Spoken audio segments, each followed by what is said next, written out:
Keputusan Tata Usaha Negara pertama kali diperkenalkan oleh seorang sarjana Jerman bernama Otto Meyer dengan istilah Welvaartungsakt. Istilah ini diperkenalkan di negeri Belanda dengan nama beschikking oleh Van Vollenhoven dan Van der Pot, dan oleh beberapa penulis seperti Donner, Wijk Willem, Koninbelt, dan lain-lain dianggap sebagai bapak dari konsep beschikking yang modern. Di Indonesia, istilah beschikking diperkenalkan pertama kali oleh W.F. Prince. Istilah beschikking ini ada yang menerjemahkannya dengan ketetapan seperti Utrecht, Bagirmanan, Syaran Basa, dan lain-lain, dan dengan keputusan seperti W.F. Prince, Philippus M.H. John, S.F. Marbun, dan lain-lain. Penggunaan istilah keputusan barangkali akan lebih tepat untuk menghindari kesimpangsiuran pengertian dengan istilah ketetapan. Di Indonesia, istilah ketetapan sudah memiliki pengertian teknis yuridis, yakni sebagai ketetapan MPR yang berlaku keluar dan ke dalam. Seiring dengan berlakunya Undang-Undang Nomor 12 Tahun 2011, istilah beschikking diterjemahkan dengan keputusan. Istilah beschikking sudah sangat tua dan dari segi kebahasaan digunakan dalam berbagai arti. Meskipun demikian, dalam pembahasan ini, istilah beschikking hanya dibatasi dalam pengertian yuridis khususnya Han. Menurut Wijk Willem, Koninbelt, beschikking merupakan keputusan pemerintahan untuk hal yang bersifat konkret dan individual, tidak ditujukan untuk umum, dan sejak dulu telah dijadikan instrumen yuridis pemerintahan yang utama. Keputusan administrasi merupakan bagian dari tindakan pemerintahan yang paling banyak muncul dan paling banyak dipelajari. Oleh karena itu tidak berlebihan jika menganggapnya sebagai konsep inti dari hukum administrasi negara. Berikut akan dibacakan beberapa definisi tentang beschikking. A. Keputusan adalah pernyataan kehendak dari organ pemerintahan untuk melaksanakan hal khusus, ditujukan untuk menciptakan hubungan hukum baru, mengubah atau menghapus hubungan hukum yang ada. Poin B.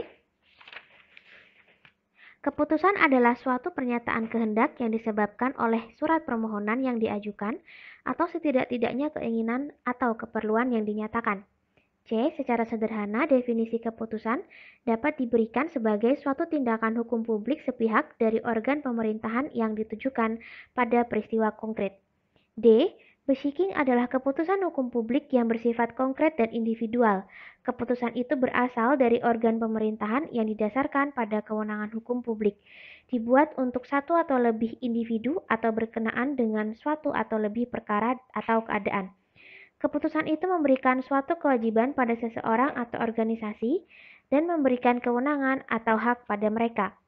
E. Secara umum beschikking dapat diartikan keputusan yang berasal dari organ pemerintahan yang ditujukan untuk menimbulkan akibat hukum. F. Beschikking adalah keputusan tertulis dari administrasi negara yang mempunyai akibat hukum. G. Beschikking adalah perbuatan hukum publik bersegi satu yang dilakukan oleh alat-alat pemerintahan berdasarkan suatu kekuasaan yang istimewa. H.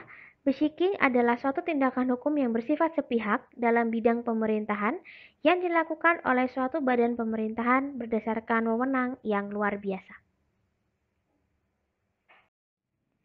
Berdasarkan beberapa definisi tersebut, tampak ada beberapa unsur, yaitu yang pertama, pernyataan kehendak sepihak, yang kedua, dikeluarkan oleh organ pemerintahan, yang ketiga, didasarkan pada kewenangan hukum yang bersifat publik, yang keempat, ditujukan untuk hal-hal khusus atau peristiwa konkret dan individual, dan E, dengan maksud untuk menimbulkan akibat hukum dalam bidang administrasi, boleh disebutkan sebagai A, B, C, D, E, atau 1-5.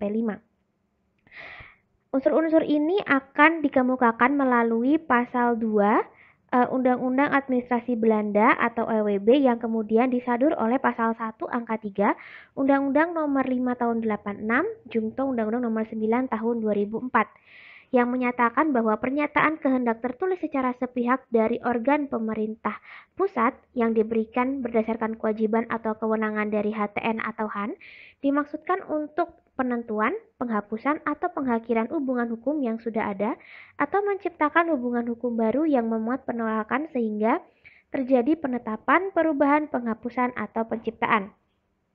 Berdasarkan definisi tersebut terdapat 6 unsur keputusan, bisa disebutkan sebagai 1-6 atau A sampai F. Yang pertama, suatu pernyataan kehendak tertulis Yang B atau yang kedua diberikan berdasarkan kewajiban atau kewenangan dari hukum tata negara atau hukum administrasi. C. Bersifat sepihak. D. Dengan mengecualikan keputusan yang bersifat umum. E. Yang dimaksudkan untuk penentuan, penghapusan, atau pengakhiran hubungan hukum yang sudah ada. Atau menciptakan hubungan hukum baru yang memuat penolakan sehingga terjadi penetapan, perubahan, penghapusan, atau penciptaan.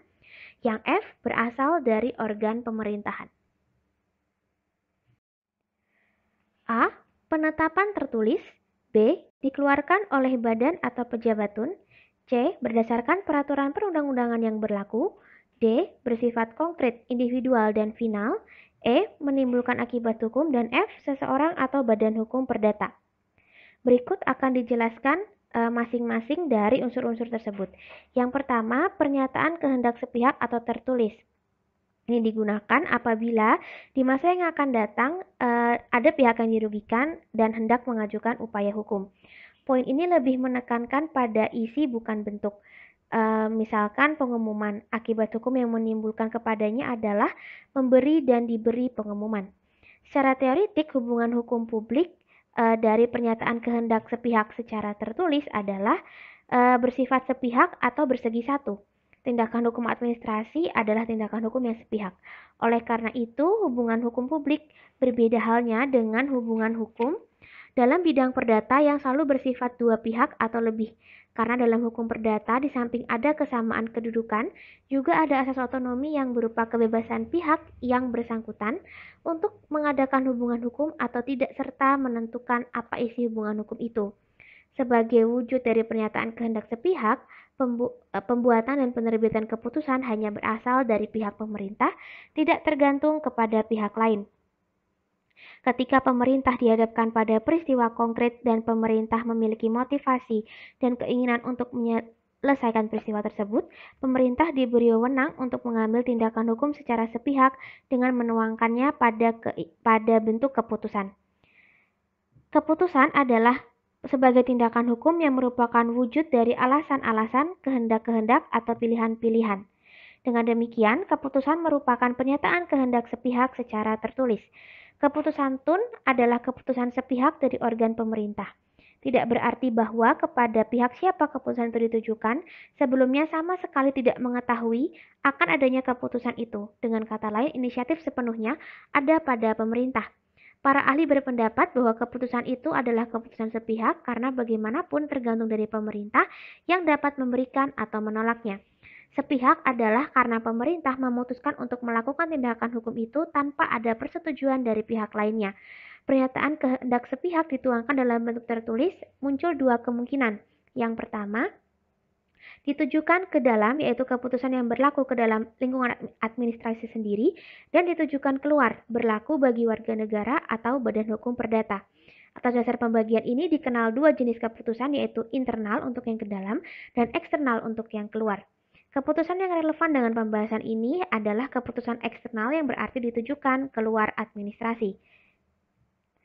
Berdasarkan penjelasan pasal 1 angka 3 Undang-Undang nomor 5 tahun 86, penetapan tertulis menunjuk pada isi dan bukan kepada bentuk keputusan yang dikeluarkan oleh badan atau pejabat TUN.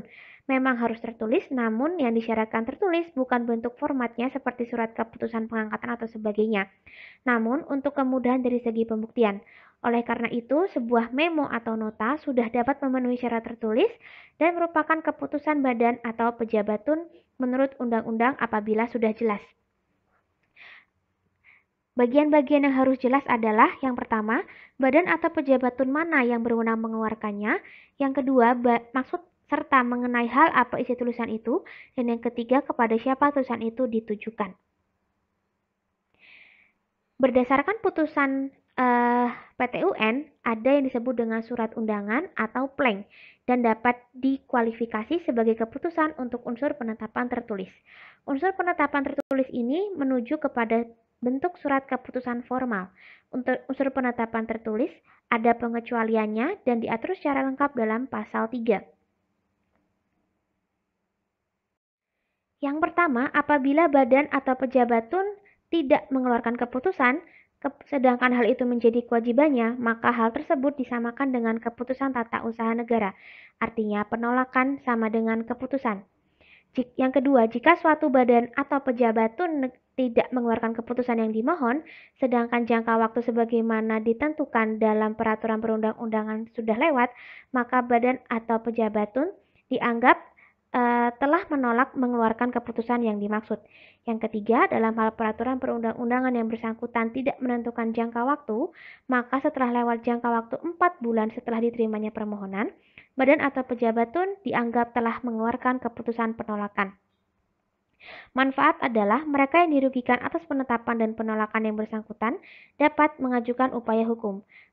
Penetapan tertulis adalah alat bukti saja, sedangkan penolakan adalah alat bukti yang harus dilengkapi dengan syarat-syarat.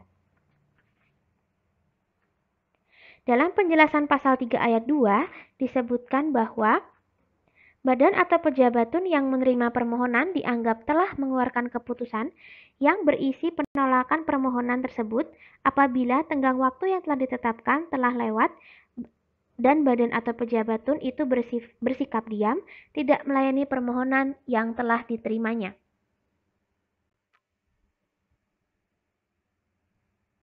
Slide ini berisi lanjutan dari penjelasan unsur-unsur tadi. Yang pertama sudah dijelaskan mengenai unsur dari pernyataan kehendak sepihak secara tertulis, lalu akan dilanjutkan dengan pengertian dikeluarkan oleh pemerintah.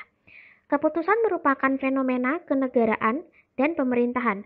Hampir semua organ kenegaraan dan pemerintahan berwenang untuk mengeluarkan keputusan. Misalkan keputusan MPR, DPR, Presiden, Hakim, dan sebagainya.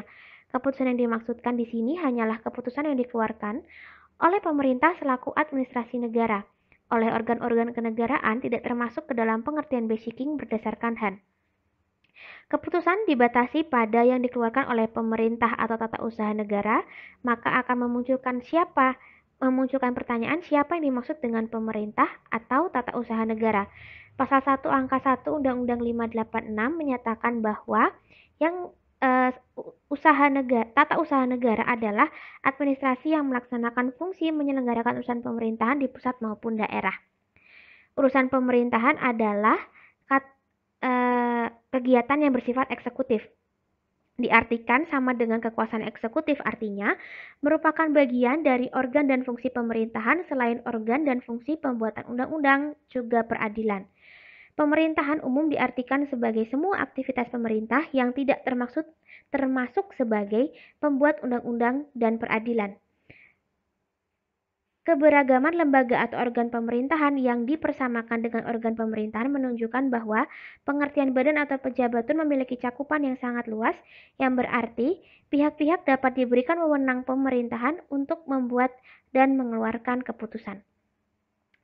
Selanjutnya, penjelasan mengenai unsur berdasarkan peraturan perundang-undangan yang berlaku. Ini berfungsi sebagai landasan hukum. Dalam negara hukum, setiap tindakan harus didasarkan pada asas legalitas. Pemerintah tunduk pada undang-undang dalam hubungannya dengan pelaksanaan tugas, juga harus tunduk kepada apa yang telah dirumuskan secara tersendiri dalam prinsip negara hukum, salah satunya undang-undang. Esensinya adalah wewenang itu merupakan kemampuan untuk melakukan tindakan-tindakan hukum tertentu.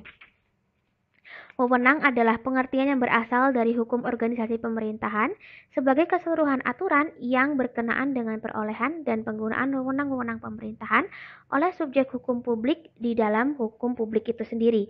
Kewenangan pemerintah dalam kaitan ini dianggap sebagai kemampuan untuk melaksanakan hukum positif, dan dengan begitu dapat diciptakan hubungan hukum antara pemerintah dengan warga negara. Pembuatan dan penerbitan keputusan harus didasarkan pada peraturan perundang-undangan yang berlaku atau harus didasarkan pada wewenang pemerintahan yang diberikan oleh peraturan perundang-undangan. Tanpa dasar kewenangan pemerintah atau tata usaha negara tidak dapat membuat dan menerbitkan keputusan, dan keputusan itu menjadi tidak sah. Keputusan itu akan menimbulkan akibat hukum bagi pihak yang dikenai keputusan. Karena itu, pembuatannya harus didasarkan pada kewenangan yang sah. Organ pemerintahan dapat memperoleh kewenangan untuk membuat keputusan tersebut melalui 3 cara, yaitu atribusi, delegasi, dan mandat. Yang keempat, atau D, bersifat konkret, individual, dan final. Berdasarkan rangkaian norma, sebagaimana telah dikenal, HAN dan HTN memiliki sifat norma hukum yang individual konkret, dan ada juga yang bersifat umum abstrak.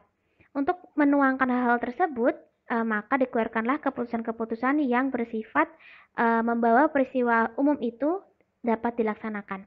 KTUN bersifat individual, artinya tidak untuk umum, tapi tertentu berdasarkan apa yang dituju oleh keputusan itu. Dan konkret berarti tidak bersifat umum atau tidak abstrak objeknya, yang mungkin terbatas waktu dan tempatnya.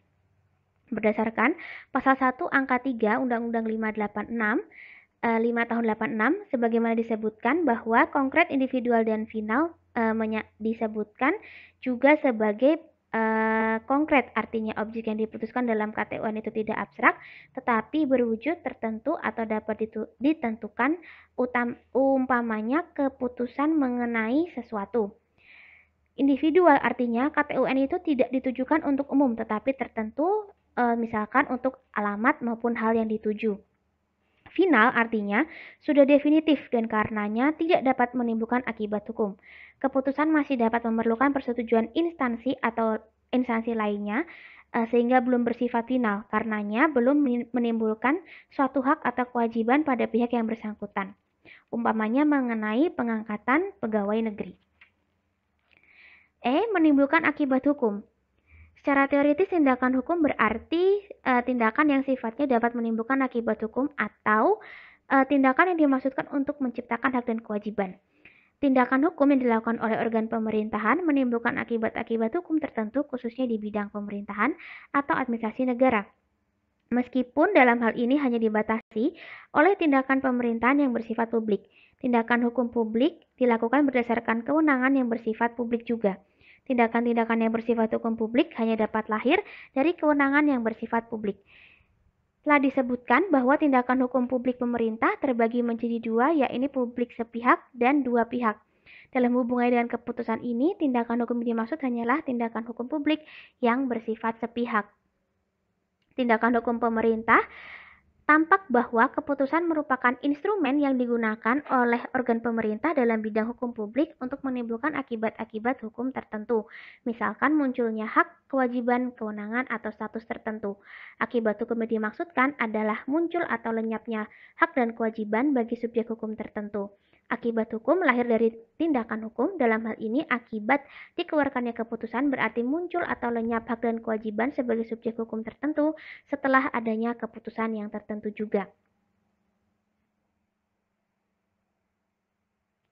Akibat hukum yang muncul dari dikeluarkannya keputusan adalah pengangkatan atau pemberhentian misalkan, sehingga surat keputusannya menimbulkan akibat hukum yang berupa lahirnya hak dan kewajiban bagi seseorang pegawai negeri yang sebelumnya tidak ada. Sedangkan surat keputusan pemberhentian akan menimbulkan akibat hukum berupa lenyapnya hak dan kewajiban bagi pegawai negeri yang bersangkutan yang sebelumnya telah ada. Dapat pula terjadi bahwa dikeluarkannya keputusan itu tidak melahirkan atau melenyapkan hak dan kewajiban, tetapi sekedar menyatakan hak dan kewajiban yang telah ada. Dalam hal demikian, keputusan ini termasuk ke dalam deklaratoir. Seseorang atau badan hukum perdata, yang F atau poin terakhir. Dalam lalu lintas pergaulan hukum, khususnya dalam bidang keperdataan, dikenal dengan istilah subjek hukum atau pendukung hak-hak dan kewajiban. Subjek hukum ini terdiri dari manusia dan badan hukum. Kualifikasi untuk menentukan subjek hukum adalah mampu atau tidak mampu, mendukung atau memikul hak dan kewajiban hukum. Badan hukum keperdataan dalam alasan tertentu dapat dikualifikasi jabatan pemerintahan, khususnya ketika sedang menjalankan salah satu fungsi pemerintahan dengan syarat-syarat yang telah disebutkan sebelumnya. Yang dimaksud di sini adalah murni yang merupakan pengertian hukum perdata yang berstatus badan hukum, yakni CV, PT, firma, yayasan, perkumpulan, persekutuan perdata, dan sebagainya yang sudah berstatus sebagai badan hukum. Badan hukum perdata atau lembaga hukum swasta yang sedang melaksanakan suatu tugas pemerintahan, statusnya dianggap sebagai badan atau jabatan tun, sekali lagi yang sedang melaksanakan tugas pemerintahan. Yang pertama, organ pemerintahan yang membuat keputusan harus berwenang. Yang kedua, karena keputusan suatu pernyataan kehendak, maka keputusan tidak boleh mengandung kekurangan-kekurangan yuridis seperti penipuan, paksaan, suap, atau kesesatan. Yang ketiga, keputusan itu harus berdasarkan suatu keadaan atau situasi tertentu. Yang keempat, keputusan harus dapat dilaksanakan dan tanpa melanggar peraturan-peraturan lain, serta isi dan tujuan keputusan itu harus sesuai dengan isi dan tujuan peraturan dasarnya. Syarat-syarat yang ditentukan berhubung dengan persiapan dibuatnya keputusan dan berhubung dengan cara dibuatnya keputusan harus dipenuhi. Keputusan harus diberi bentuk yang telah ditentukan dalam peraturan perundang-undangan yang menjadi dasar dikeluarkannya keputusan itu. Syarat-syarat ini berhubung dengan pelaksanaan keputusan itu harus dipenuhi. Yang keempat, jangka waktu harus ditentukan antara timbulnya hal-hal yang menyebabkan dibuatnya dan diumumkannya keputusan itu harus diperhatikan. A. Keputusan itu harus dianggap batal sama sekali. B. Berlakunya keputusan itu dapat digugat. Yang pertama dalam banding. Yang kedua dalam pembatalan jabatan karena bertentangan dengan undang-undang. Yang ketiga dalam penarikan kembali oleh kekuasaan yang berhak mengeluarkan keputusan itu. C. Dalam keputusan tersebut sebelum dapat berlaku melakukan persetujuan atau peneguhan suatu badan kenegaraan yang diberikan lebih tinggi, maka persetujuan itu tidak diberi. D. Keputusan itu diberi tujuan lain daripada tujuan permulaannya.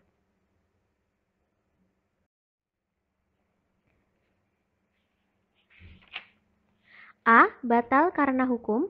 B. Kekurangan itu menjadi sebab atau menimbulkan kewajiban untuk membatalkan keputusan itu untuk sebagiannya atau seluruhnya. C. Kekurangan itu menyebabkan bahwa alat pemerintah yang lebih tinggi dan yang berkompeten untuk menyetujui atau meneguhkannya tidak sanggup memberi persetujuan atau peneguhan itu. D. Kekurangan itu tidak mempengaruhi berlakunya keputusan. Karena kekurangan itu keputusan yang bersangkutan dikonversi ke dalam keputusan lain. F. Hakim menganggap keputusan itu atau keputusan yang bersangkutan tidak mengikat.